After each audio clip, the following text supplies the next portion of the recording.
दुपारचे 3 वाजलेत. बुलेटिनमध्ये आपल्या सगळ्यांचं स्वागत. चंद्रपुरामध्ये घोडाझरी कालवा पाहणी करून निघालेल्या मुख्यमंत्री उद्धव ठाकरे यांचा ताफा शेतकरी प्रकल्पग्रस्त यांनी अडवला. ठाकरे यांनी गाडी थांबवून उतरून शेतकऱ्यांशी संवाद साधला. गेली 35 वर्ष शेतीला पाणी मिळत नसल्याची प्रकल्पग्रस्तांनी उद्धव ठाकरेंकडे तक्रार केली. हजारो कोटी रुपये खर्चून शेती तहानलेलीच आहे अशी खंत या सगळ्या शेतकरी आणि प्रकल्पग्रस्तांनी बोलून दाखवली. मुख्यमंत्री उद्धव ठाकरेंनी निवेदन स्वीकारलंय, योग्य कारवाई करू, या सगळ्या तुमच्या प्रश्नांची दखल घेऊ असं आश्वासन शेतकरी आणि प्रकल्पग्रस्तांना दिलेलं आहे. पण अचानक मुख्यमंत्र्यांचा ताफा थांबवला गेला आणि शेतकऱ्यांनी गारहाणं मांडलं. एकच गर्दी केली उद्धव ठाकरेंच्या आजूबाजूला, त्यांच्या गाडीच्या आजूबाजूला.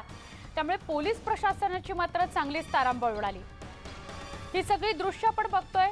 चंद्रपुरामध्ये गाडी थांबवून, मुख्यमंत्र्यांचा ताफा थांबवून शेतकरी आणि प्रकल्पग्रस्तांनी उद्धव ठाकरेंना आपली तक्रार व्यक्त केली किंवा आपली खंत उद्धव ठाकरेंकडे व्यक्त केली.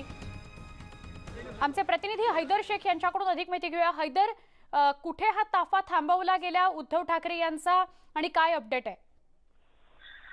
गोसीकृत प्रकल्पाचं जे उजव्या कालव्याचं पाणी आहे ते उपकालव्याच्या माध्यमाने, म्हणजे घोडाझरी उपकालव्याच्या माध्यमाने ते येणार होतं. त्या उपकालव्याचा संत गतीने सुरू आहे. याची पाहणी करिता मुख्यमंत्री आले होते.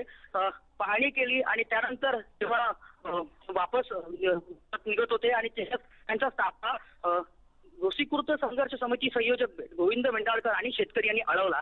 आणि त्यांना सांगितलं किती वर्षापासून हा प्रकल्प अडला आहे, शेतकऱ्यांना पाणी मिळत नाही आहे आणि त्यामुळे सिंचनाच्या सोयी उपलब्ध नाही.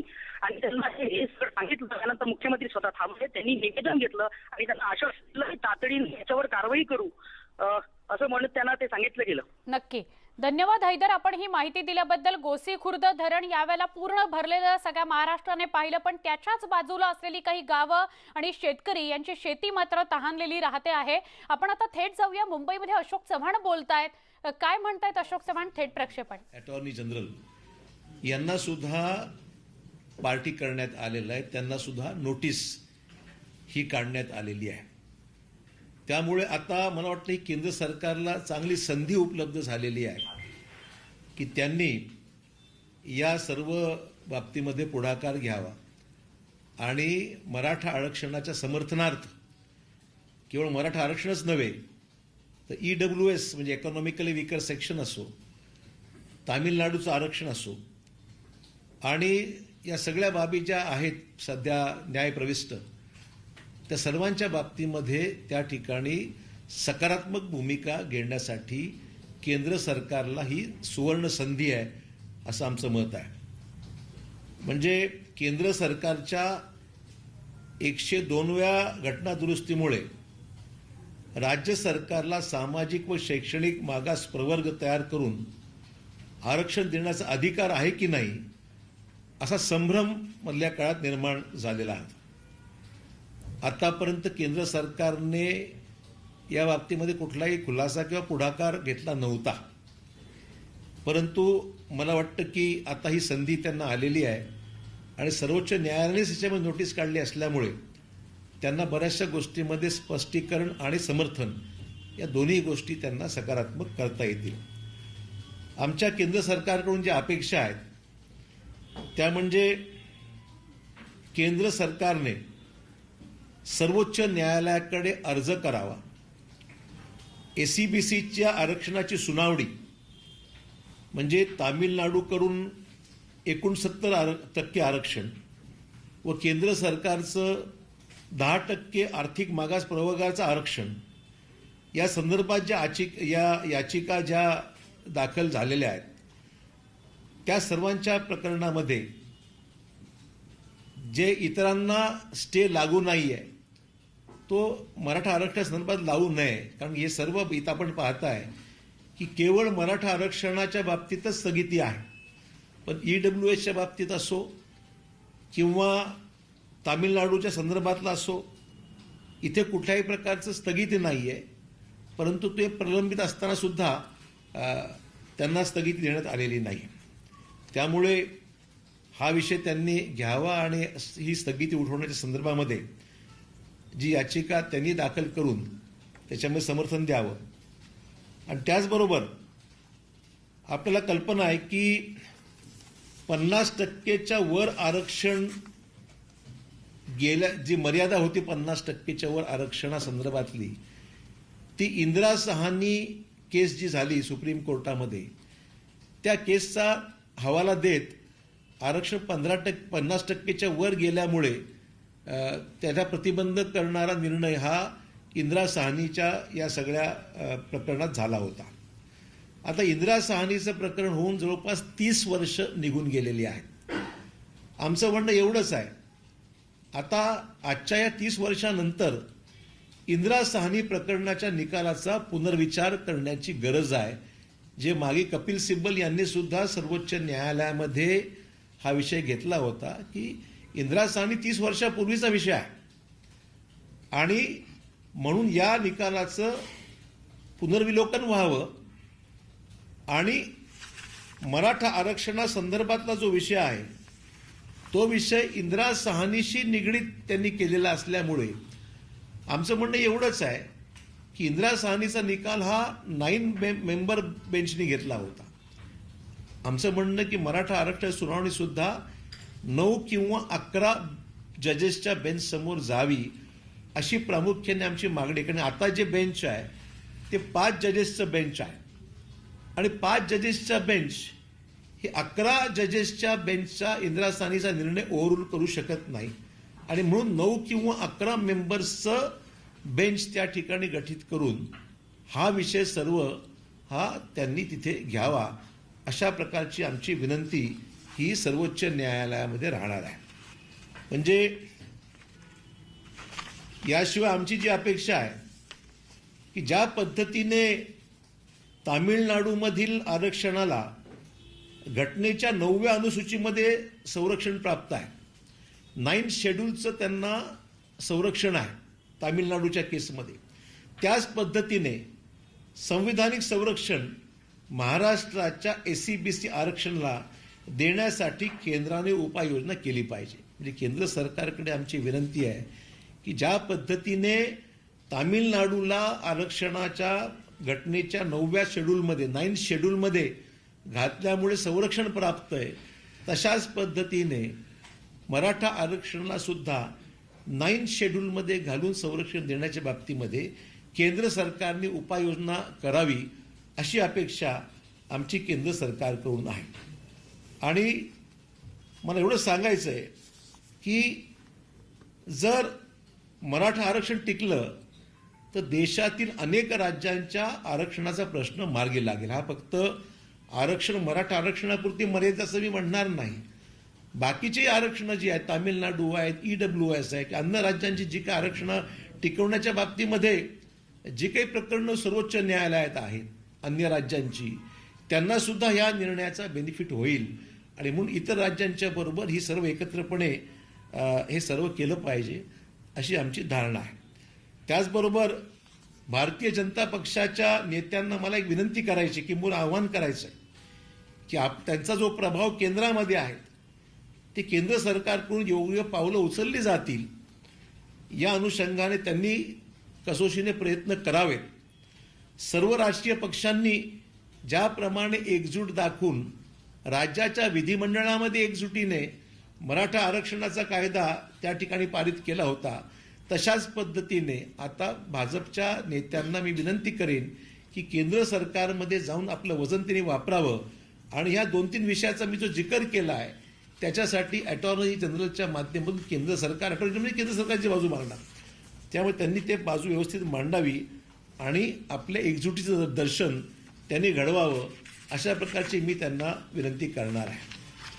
त्यामुळे तामिळनाडू आणि EWS यांना सुद्धा या बाबतीमध्ये त्याचे एकत्रपणे प्रयत्न झाला पाहिजे आणि मराठा आरक्षण त्याही केसेस बरोबर. आणि मला अजूनही सांगायचं आहे की माझ्या माहितीप्रमाणे 11 किंवा 12 तारखेला, एक्झॅक्ट तारीख लक्षात नाही, 11 किंवा 12 तारखेला का इतर याचिकाकर्त्यांनी तामिळनाडूच्या बाबतीमध्ये आणि EWSच्या बाबतीमध्ये इतर ते मॅटर आता सुनावणीला हे सर्वोच्च न्यायालयामध्ये आहे या संदर्भातलं, तर कदाचित तिथे काय घडतं हे आता पाहावं लागेल. परंतु आता ही इतर याचिकाकर्त्यांनी त्या राज्यातल्या तामिळनाडूच्या आणि EWS संदर्भातले मला वाटतं काही सुनावणी कदाचित 11 किंवा 12 तारखेला अपेक्षित आहे. मला निश्चित तारीख लक्षात नाही, पण ते सुद्धा त्या ठिकाणी चर्चेला घेणार आहेत अशी माझी माहिती आहे. त्यामुळे ही प्रक्रिया आता वेग घेऊ लागलेली आहे आणि त्यामुळे हे सर्व आपल्याला करायचं आहे. पुढचं एक महत्त्वाचं म्हणजे मी मुख्यमंत्र्यांना विनंती केली आणि मुख्यमंत्र्यांनी मान्य केलेलं आहे की पंतप्रधानांना सुद्धा मुख्यमंत्र्यांच्या वतीने एक विनंती पत्र जाणार आहे. आता जे मुद्दे मी उपस्थित केलेले आहेत ते देशाच्या पंतप्रधानांना सुद्धा सन्मान्य मुख्यमंत्र्यांच्या वतीने एक विनंती पत्र आम्ही करणार आहोत. ही जी परिस्थिती निर्माण झालेली आहे आणि आता जे मुद्दे मी उपस्थित केले आहेत त्या अनुषंगाने पंतप्रधानांना सुद्धा विनंती करून केंद्र सरकारने ती बाजू मराठा आरक्षणाच्या समर्थनार्थ आणि अन्य राज्यातले जे विषय आहेत याचाही त्यांनी विचार करावा आणि सकारात्मक बाजू घेऊन केंद्राने भूमिका घ्यावी. आणि मुख्य सचिवांना सुद्धा आम्ही सांगितलेलं आहे की त्यांनी सुद्धा केंद्र सरकारमधील मग ते लॉ मिनिस्ट्री असो आणि एजींनाही सांगितलं की अटॉर्नी जनरल असतील त्यांनाही, तर अशा पद्धतीने मग ते ॲडव्होकेट जनरल असतील किंवा मुख्य सचिव असतील यांचाही त्या ठिकाणी प्रयत्न आमचा राहील की त्यांनी सुद्धा संबंधितांना पत्रव्यवहार करावा, आपली बाजू त्या ठिकाणी सर्वोच्च न्यायालयात व्यवस्थित मांडली जावी असा प्रयत्न त्यांनीही करावा. आणि मुख्यमंत्र्यांना सुद्धा मी सांगितलं, त्यांनी मान्य केलं आहे की ते पत्र पंतप्रधान लवकरच या बाबतीमध्ये पाठवणार आहेत. मला वाटतं खासदार संभाजीराजे पंतप्रधानांना भेटण्याची वेळ त्यांनी मागितलेली आहे. त्यांना वेळ अद्याप मिळाली की नाही मला अजूनही काही कळलेलं नाही, की वर्तमानपत्रामध्ये बातम्या आल्या होत्या की ते वेळ मागतायत. त्यामुळे त्यांनाही वेळ जर लवकर मिळाली तर ते सुद्धा या दृष्टीने पंतप्रधानांकडे जाऊन आम्ही तर म्हणेन की एवढ्यावरच थांबता गरज नाही आहे. मी विनंती प्रयत्न हाही करेन की महाराष्ट्रातले विविध पक्षाच्या खासदारांनी सुद्धा या बाबतीमध्ये पंतप्रधानांकडे डेलिगेशन घेऊन हा विषय त्यांनी पंतप्रधानांच्या कानावर घालावा, जेणेकरून या विषयासंदर्भामध्ये, कारण हा विषय कुठल्या पक्षाचा किंवा कुठल्या गटाचा किंवा कोणाचा असायचं कारण नाही आहे. महाराष्ट्रातले जेवढे संसद सदस्य आहेत त्यांच्या वतीने पंतप्रधानांकडे जाण्यासंदर्भामध्ये मी त्यांना विनंती करणार आहे. तर ही आत्तापर्यंतच्या ज्या घडामोडी आहे ते मी फक्त आपल्याला अपडेट करण्याकरता ही माहिती या ठिकाणी दिलेली आहे. अटॉर्नी जनरलला जे नोटीस दिले त्याचा नेमका संदर्भ काय आहे? ते मागची जी सुनावणी झाली त्याच्यामध्ये केंद्र सरकारला पार्टी करण्यासंदर्भात काही चर्चा मागच्या हिअरिंगमध्ये झालेली आहे आणि म्हणून त्या सर्वोच्च न्यायालय म्हणाले की let the notice be issue to the attorney general. कोर्टाने डायरेक्शन दिली की त्यांना सुद्धा याच्यामध्ये नोटीस इश्यू करा. त्यामुळे ते त्यांना हजर राहून भूमिका घ्यावीच लागेल.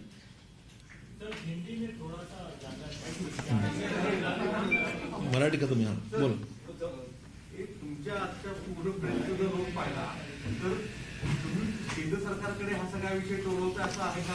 आपण आपलं पक्षाचं वाक्य करताय की आरक्षण टिकेल तर असं स्वरूपात. तर मला इथे वेगवेगळ्या मराठा संघटनांची आहे की राज्य सरकार या बाबतीत होऊन नाही की आरक्षण मिळेल.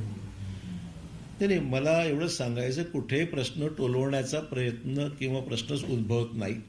हा एक संविधानिक जो विषय आहे त्याला हाताळायचा असेल तर विविध पर्याय जे आपल्याकडे उपलब्ध आहे त्या संदर्भामध्ये आपल्याला प्रयत्न करावेच लागतील. हा कुठला पक्षाचाही दृष्टिकोन नाही. आम्ही विरोधी पक्षांची सुद्धा चर्चा या बाबतीत झालेली आहे. त्यामुळे संसदेत आम्हाला जर करायचं असतं तर मग विधिमंडळामध्ये आम्ही विरोधी पक्षात त्यावेळेस होतो, त्यावेळेस आम्ही काही टोलवाटोलवी केली नाही, आम्ही स्वतःच्या समर्थनार्थच होतो. आजही आमची तीच भूमिका आहे. त्यामुळे याच्यामुळे टोलवाटोलवीचा प्रश्न नाही आहे. आणि संसदेमध्ये घटना दुरुस्ती झाल्यामुळे जे काही नवीन प्रश्न आता त्यांनी EWSवर स्थगिती आणलेली आहे, असे अनेक विषय आहेत. आमचं म्हणणं एवढंच आहे की आता मला वाटतं की सर्वांनाच ही सिद्ध करण्याची संधी आहे. उलट भाजपला सुद्धा या विषयाला त्यांची भूमिका प्रामाणिकपणे असल्याबद्दल सिद्ध करण्याची मोठी संधी आहे माझं म्हणणं आहे. ही काही आतापर्यंत त्यांना ती संधी नव्हती, कारण की ते केंद्र सरकारला पार्टीच केलं नव्हतं. आता अटॉर्नी जनरल पार्टी झाल्याच्यामुळे तर मला वाटतं ही चांगली उत्तम संधी आहे. प्रश्न सर्वांनी मिळून जर हाताळायचा आहे आणि सर्वांनी मिळून जर हा निर्णय घेतला तर मला वाटतं काही ते फार निश्चितच एक चांगलं वजन प्राप्त होईल या सर्व प्रयत्नांना.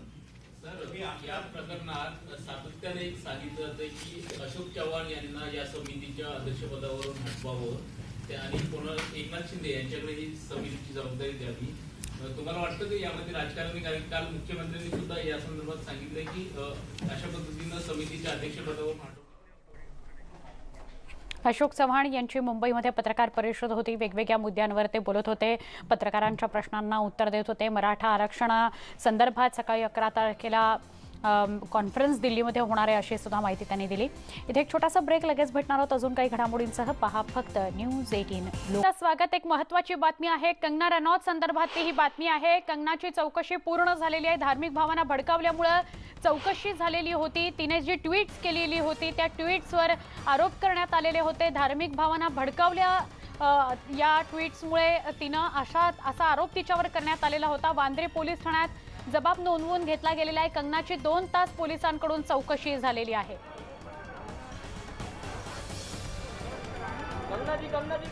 कंगनाची चौकशी पूर्ण झालेली आहे. वांद्रे पोलीस ठाण्यामध्ये 2 तासची पोलिसांकडून चौकशी झाली. तिने ट्विट्स केलेली होती. ती ट्विट्स धार्मिक भावना भडकावणारी होती असा आरोप करण्यात आलेला होता. आणि आमचे प्रतिनिधी अजित मांढरे यांच्याकडून या सगळ्याविषयी अधिक जाणून घेऊया. अजित, काय अपडेट? सुवर्ण, आताच जी माहिती मिळाली त्यानुसार कंगना राणावत हिची बँड्रा पोलीस स्टेशनमध्ये जवळपास 2 तास पोलिसांनी चौकशी केली. या चौकशी दरम्यान तिला जे प्रश्न विचारण्यात आले त्या प्रश्नावरती नेमकं तुम्ही असं काय ट्विट केलंय, त्या प्रश्नावर तिने जे उत्तर दिलं होतं की मी राष्ट्रवाद आणि राष्ट्रासंदर्भातले ट्विट केलेले आहेत. माझ्या जे मनामध्ये होतं ते मी ट्विटमध्ये व्यक्त केलेलं आहे. सोशल मीडिया हा एक प्लॅटफॉर्म आहे, त्या ठिकाणी आपण आपले मतं जे आहेत ते व्यक्त करू शकतो. आणि मी जे ट्विट केलेलं आहे त्यामधून कुठेही सामाजिक भावना किंवा धार्मिक तेढ निर्माण होईल अशा पद्धतीचे माझे ट्विट नाही आहेत असं तिने पोलिसांना सांगितलेलं आहे. 2 तास तिची चौकशी झाली. त्या चौकशी दरम्यान तिला अनेक प्रश्न विचारण्यात आले. त्याच पद्धतीने तिचा जबाब देखील नोंदवून त्या ठिकाणी बँड्रा पोलिसांनी नोंदवलेला आहे. पुढची मुंबई उच्च न्यायालयामध्ये 11 जानेवारीला सुनावणी आहे. त्यामुळे कंगना राणावतला बँड्रा पोलिसांनी पुन्हा चौकशी करता किंवा जबाब नोंदवण्याकरता बोलवलेलं आहे का हे अजून स्पष्ट झालेलं नाहीये.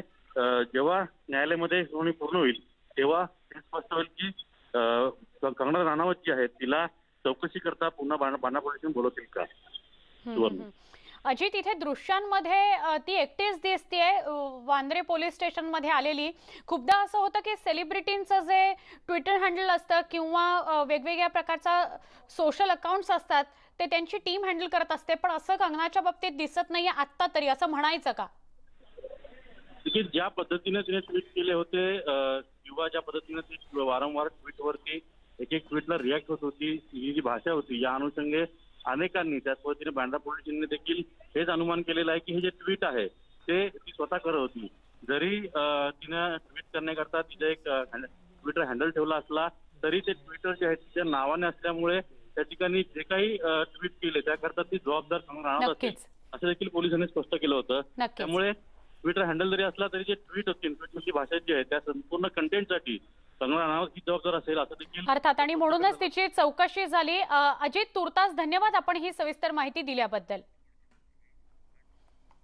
पूर्व विदर्भासाठी वरदान ठरणाऱ्या वैनगंगा नदीवर बांधण्यात आलेल्या गोसीखुर्द राष्ट्रीय प्रकल्पाला मुख्यमंत्री उद्धव ठाकरे यांनी भेट दिली आणि पाहणी केली. मुख्यमंत्र्यांनी अपूर्ण असलेले सिंचन प्रकल्प तातडीनं पूर्ण करण्यासंदर्भात आढावा घेतला. निधी तसंच भूसंपादनासाठी प्राधान्य देण्यात येईल असंही त्यांनी यावेळी स्पष्ट केलं. गोसीखुर्द प्रकल्पाच्या अपूर्ण राहिलेल्या भूसंपादनाला स्वतंत्र बैठक घेऊन भूसंपादनाची कामं तातडीनं पूर्ण करण्याबाबत नियोजन करावं अशा सूचना यावेळी त्यांनी दिल्या. पूर्व विदर्भातील अत्यंत महत्त्वाचा प्रकल्प असलेल्या गोसीखुर्दचा त्यांनी आढावा घेतला.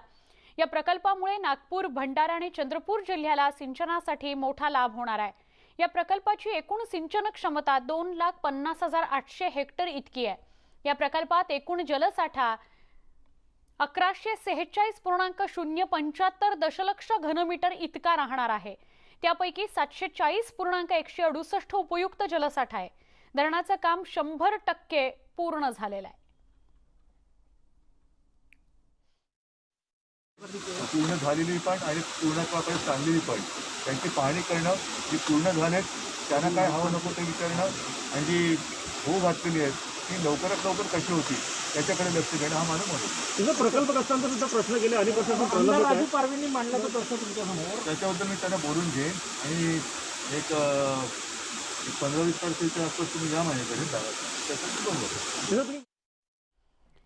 अजितदादांनी राष्ट्रवादी काँग्रेसचे प्रवक्ते अंकुश काकडे यांना भर गर्दीत झापल्याचा प्रकार समोर आला।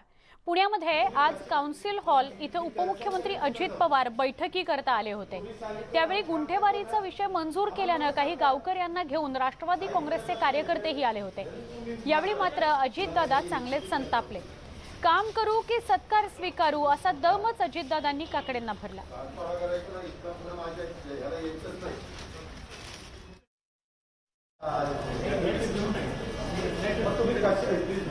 मी कॅन्सल करेन तिथं जाऊ। तुम्ही सांगितलं आम्ही काम करतो ना, आम्हाला नको सरकार काही करत असतं तुम्ही मागा तुला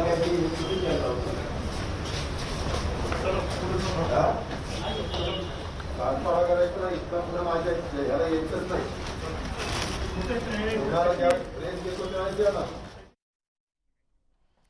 रस्त्यावर पार्क केलेली सर्वसामान्यांची वाहनं तोडली जातात, जाळली जातात, व्यापाऱ्यांना धमकावलं जातं। हे आता संपलं पाहिजे। संघटित चालणारी गुन्हेगारी मोडीत काढा असे थेट आदेश पालकमंत्री अजित पवार यांनी पोलीस आयुक्तांना दिले आहेत। काळामध्ये काही राजकीय कार्यकर्ते नेते आंदोलन करतात आणि त्या आंदोलनामध्ये तोडफोड झाली तर ते त्या राजकीय पक्षाकडनं त्याची वसूल करावीत अशा प्रकारचा निर्णय त्या ठिकाणी झालेला होता। आता ही गोष्ट आता पण इथं मध्ये जे काही घटना घडल्या त्यांना सगळ्यांना अरेस्ट करण्यात आली, ते सगळे ताब्यामध्ये घेण्यात आले। त्यांना पोलिसांनी जे काही कायद्याने नियमाने असतं त्या सगळ्या गोष्टी केलेल्या आहेत। आणि मी सतत सीपी आणि त्यांच्या टीमला सांगतोय की हे सगळं थांबलं पाहिजे। त्याच्यामध्ये कुणाचाही अजिबात लाड करू नका।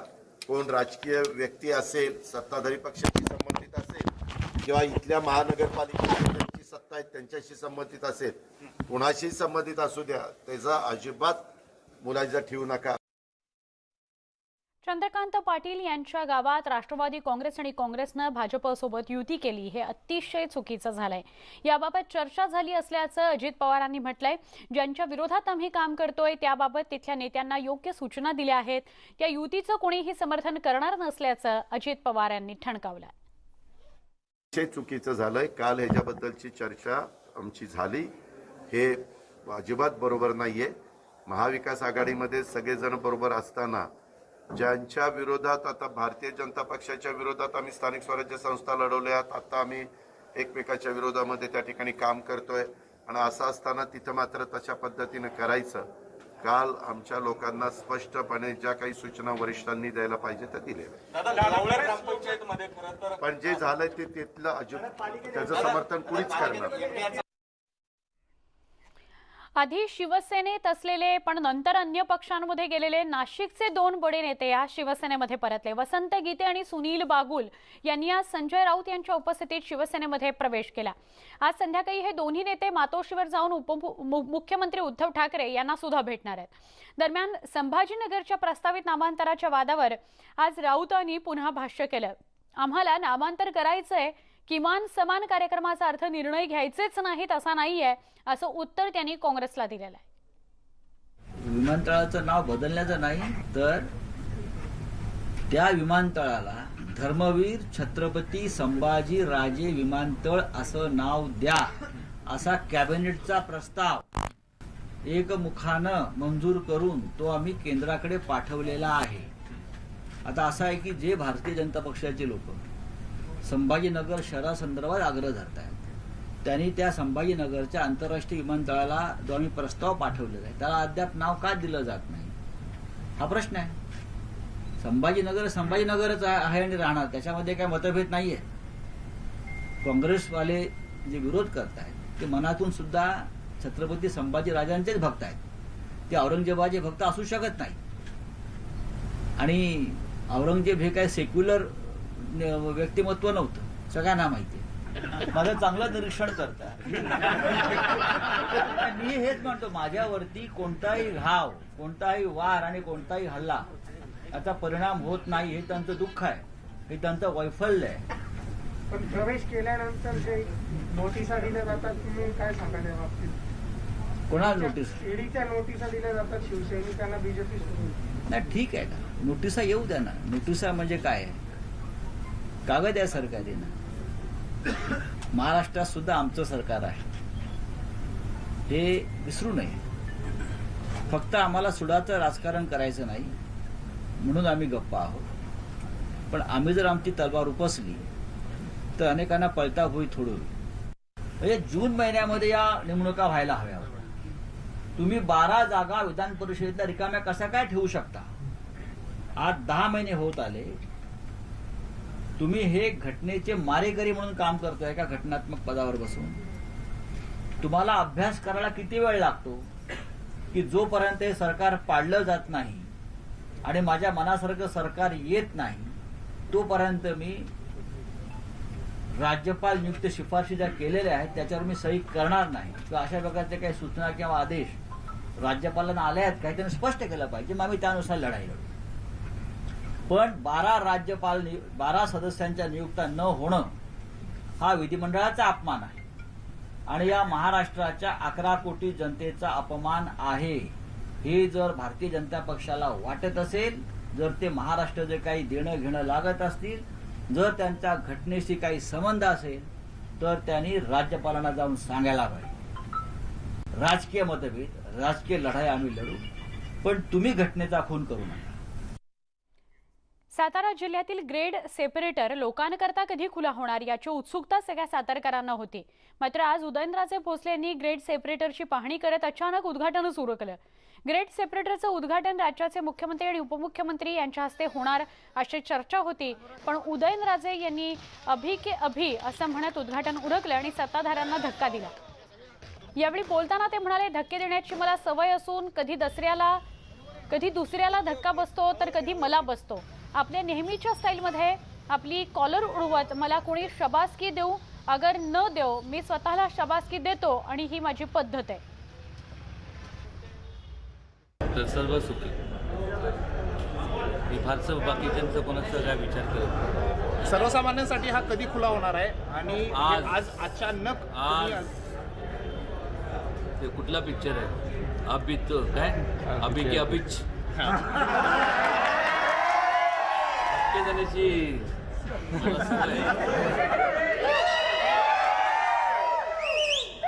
कधी दुसऱ्याला बसतो कधी मला स्वतःला धक्का बसतो.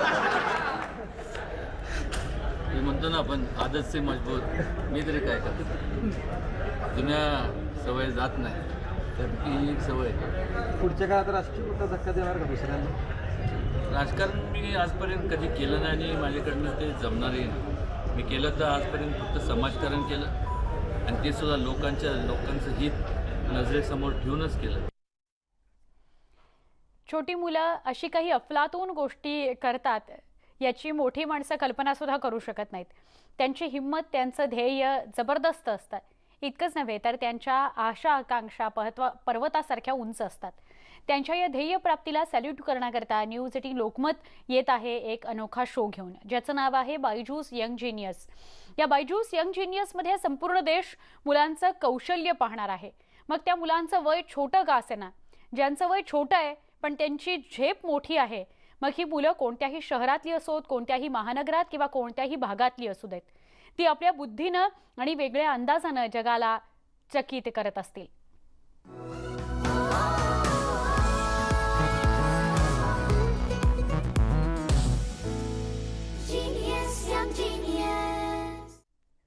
हा खास कार्यक्रम आम्ही तुम्हाला 16 जानेवारीपासून दाखवणार आहोतच. मात्र त्यापूर्वी आम्ही तुम्हाला काही खास आणि कमालीच्या मुलांना भेटवणार आहोत, त्यांची भेट घडवणार आहोत. चेन्नईतल्या 11 वर्षाच्या हंसिनी हिने टेबल टेनिसमध्ये धमाल कामगिरी केली आहे. 12 वर्षाखालील खेळाडूंमध्ये ती देशात पहिल्या नंबरवर आहे. आतापर्यंत हंसिनीनं टेबल टेनिस स्पर्धेमध्ये 28 पदकं जिंकलेली आहेत. इतकंच नव्हे तर 2028 मध्ये होणाऱ्या ऑलिम्पिकमध्ये भारतासाठी गोल्ड मेडल जिंकायचं तिचं स्वप्न आहे. तर चला पाहूया टेबल टेनिस सुपर गर्ल हंसिनीचा पराक्रम.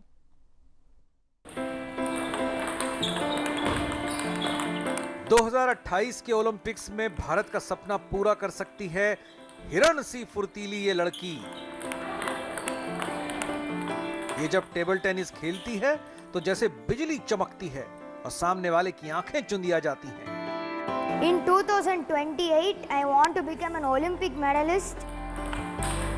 सधी हुई इस तपस्या का नाम है हंसिनी। सिर्फ 11 बरस की चेन्नई की माथन रंजन हंसिनी अंडर 12 कैटेगरी में देश की नंबर 1 खिलाड़ी है। 7 साल की उम्र से तुक्के में टेबल टेनिस का बैट हाथ में आ गया। I am playing TT for 4 years. I got interested in table tennis by my brother Prithvi Vijay Karthik. हंसिनी अपने कजन भाई को टीटी खेलते देखने आई थी और खाली वक्त में बैट से प्रैक्टिस कर रही थी। उसी वक्त कोच की नजर पड़ी और उसने हंसिनी की मां से कहा कि इस बच्ची को खेलने दो, ये बहुत आगे जाएगी, नाम कमाएगी। It is indeed a proud thing that my daughter wishes to bring Olympic medal for her country, India. शोहरत का ये सफर 7 समंदर पार कर गया जब हंसिनी ने स्वीडन के ओरब्रो शहर में इंटरनेशनल टेबल टेनिस फेडरेशन के जूनियर सर्किट इवेंट में कांस्य पदक जीता। I went to Sweden in February. It is my first international experience. In my category, I went to semi-finals and lost to a Russian player. I fought well and there I won a medal, bronze medal.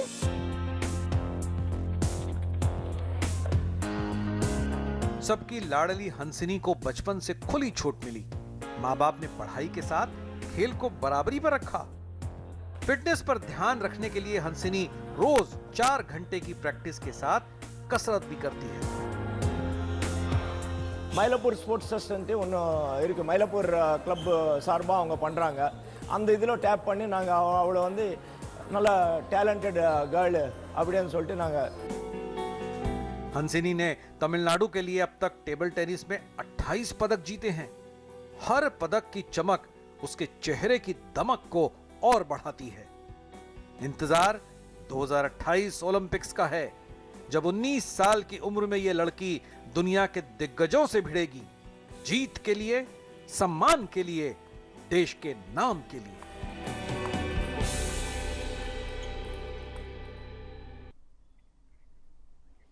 खरंच ही मुलं कमाल आहेत ना।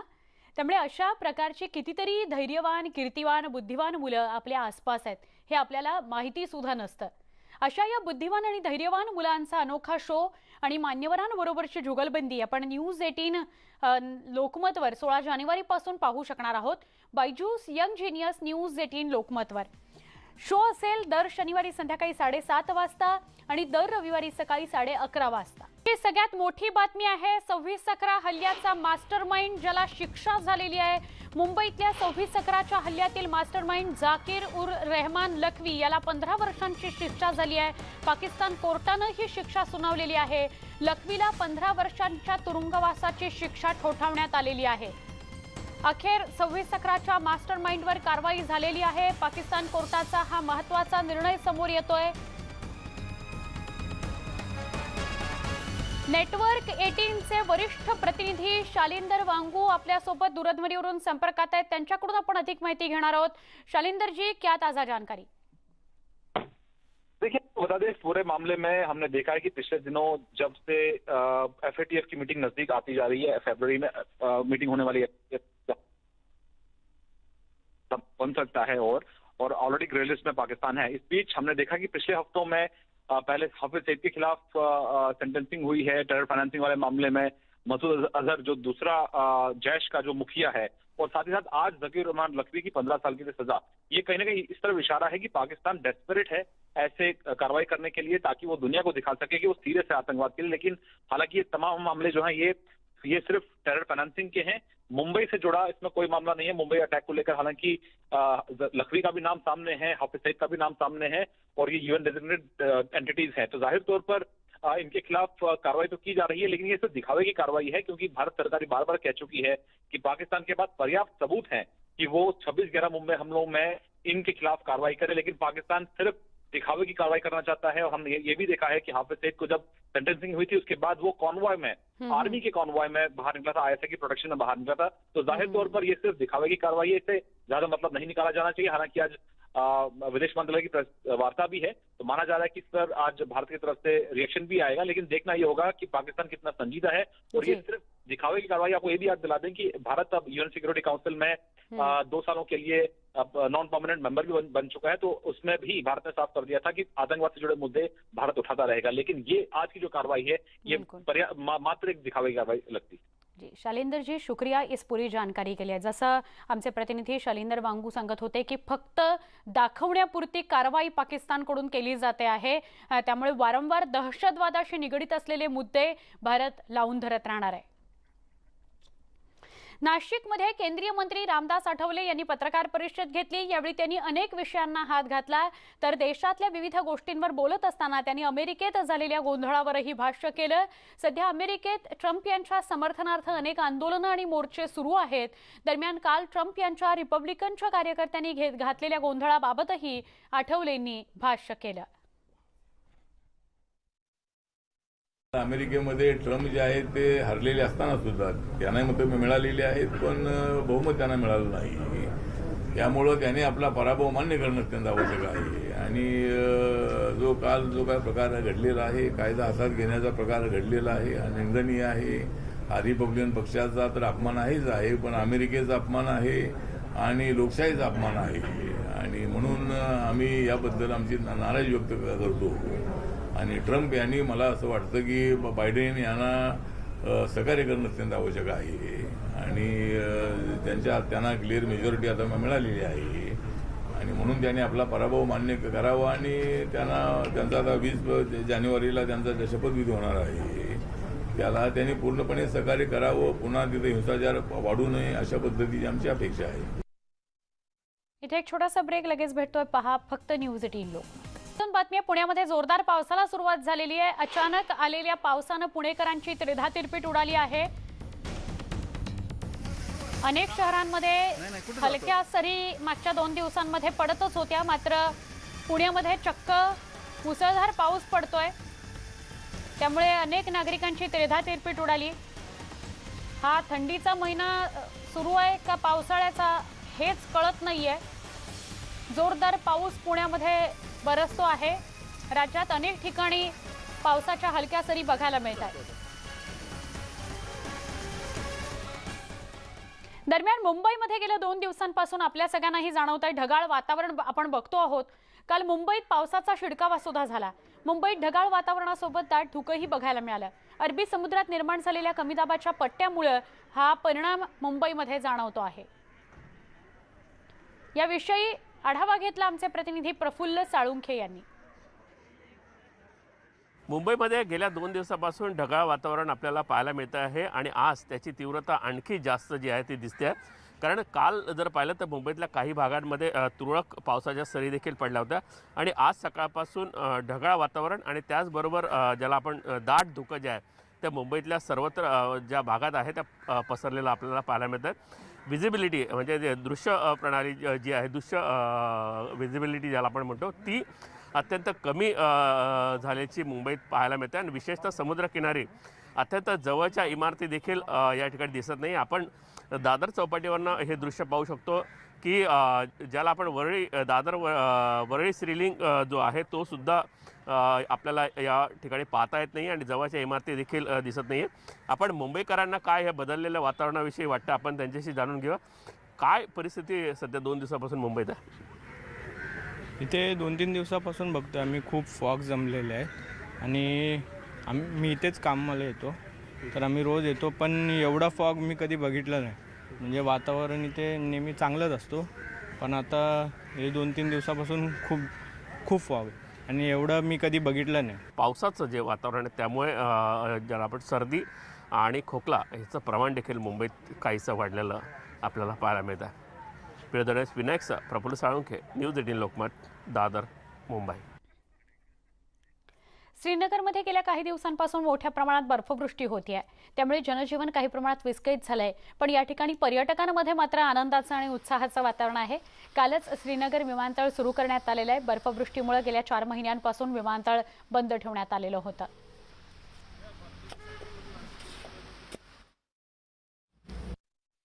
देखिए, बर्फबारी ये तो बहुत अच्छी बात है, हमारी जान है ये। हमारी शिनाख्त है। कश्मीर की शिनाख्त यहाँ की बर्फ़ है। अगर ये यहाँ ना गिरे तो हमारे जो कुदरती वसाइल जितने भी हैं उनको एक रोक लग जाती है और हम बहुत खुश हैं। लेकिन इसके साथ साथ यहाँ की जो इंतज़ामिया है, जो लोगों को राहत, वो इस दौर में, बर्फबारी के दौर में राहत पहुँचाने के लिए जो इंतज़ामिया है वो कहाँ है?